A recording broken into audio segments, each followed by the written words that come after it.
Imagine life as a harbour full of boats. You've got your little vessel. They've got theirs. If you're always tiptoeing around, terrified of making waves, you're basically floating in place. Sure, no one's spilling their tea, but nothing's moving either. And when the tide comes in or out, you're stuck, anchored by your own fear of motion. Now rocking the boat, done consciously, isn't sabotage, it's propulsion. A well-timed push can turn a stagnant dockside conversation into a voyage into deeper waters. How you already do this? When you speak up in a meeting, even though you know some people won't like it, you're rocking the professional boat to protect truth or efficiency. When you tell a friend something they need to hear, even though it makes them squirm, like pointing out the new partner is a walking red flag. When you quit a job or relationship because staying would rot your soul, that's you choosing the storm over slow suffocation. So why is it crucial?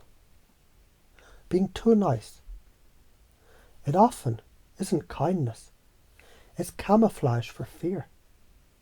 Neuroscience shows suppressed truth increases cortisol, the stress hormone, and decreases oxytocin, the connection hormone. Truth is frictional by nature. Real insight disrupts old neural pathways. Without friction, there's no rewiring. That's why discomfort often precedes breakthroughs. Silence in the face of dysfunction isn't neutrality. It's collaboration with the dysfunction. Nature abhors false harmony.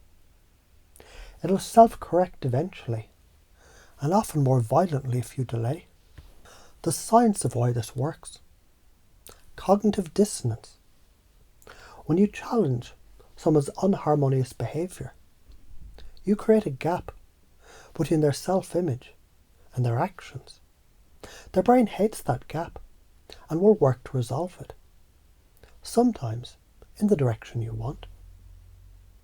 Pattern interruption. Break their current state before leading them somewhere new.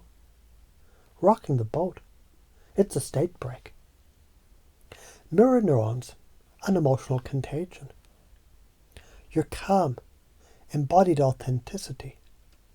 It can regulate another person's nervous system, even when your words sting.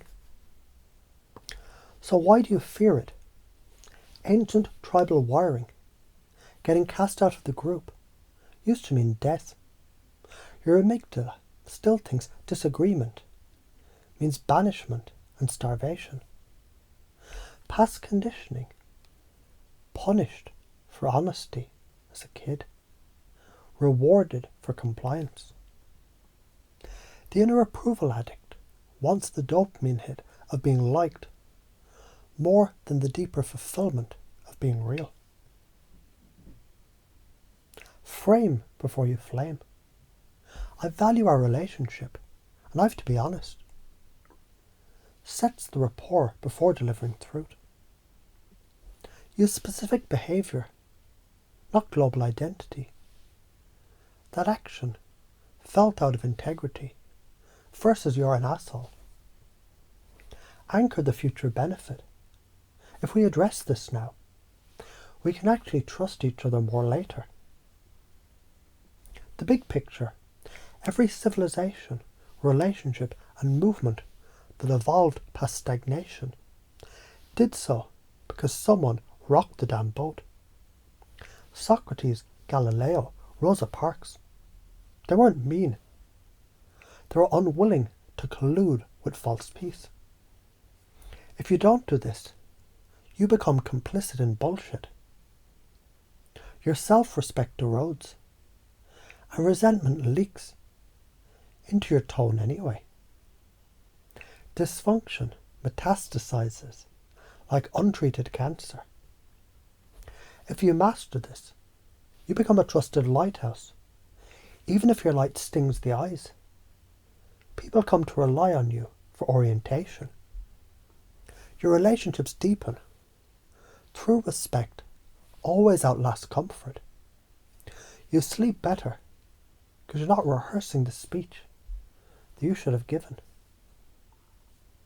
As you imagine yourself in that moment, the moment you notice the old hesitation rising, you remember.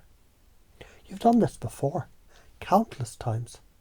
Spoken when it mattered, acted when it counted.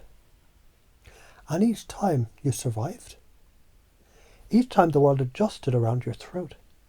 And now, the more you feel that pull to stay quiet, the more it feels like a signal, a green light to lean in, to say it, to let the boat sway a little, because you know deep down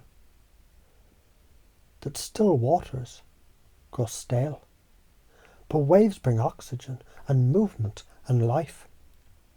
So from now on you'll notice the lightness in your chest, the little voice that says, don't rock it, and you'll smile, because you'll know that's the moment to push, not recklessly, not cruelly, but precisely like a captain adjusting the sails, bringing the whole crew to a truer course.